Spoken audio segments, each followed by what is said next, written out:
我最近不是在减肥吗？于是就学了各种低脂的菜式。这个不用一滴油一滴水，最重要的是还不用洗锅。这个比例你们快记好，这样做出来的鸡胸肉一点都不柴。今日份能量，吸脂鸡胸肉。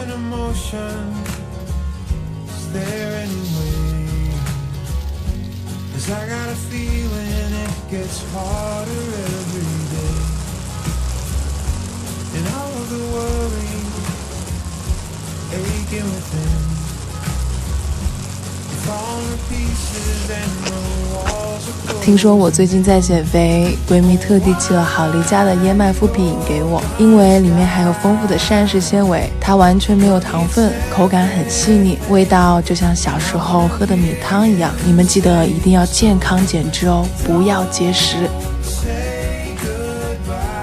你们可能不知道，我还有个弟弟，每次放月假都会来我住的地方蹭饭。最爱我做的咸蛋黄鸡翅，次次都吃到舔手指。今日份能量，咸蛋黄鸡翅。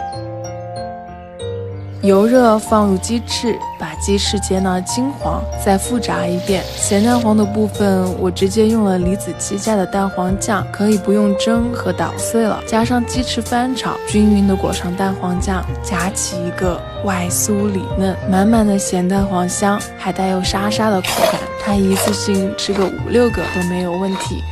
妈，喝汤。今天妈妈来住的地方看我，生怕我一个人吃的不够好，带了一整只鸡过来，做了个椰子鸡火锅。她说这是她吃过最好吃、最清甜的椰子鸡了。配比你们记得看字幕哦。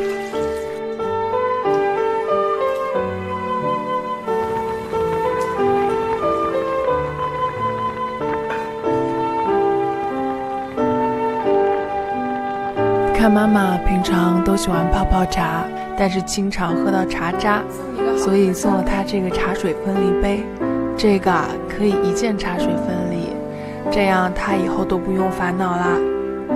其实不管未来有多久，请珍惜相聚的每一刻，因为他们都会老去，我们都会长大。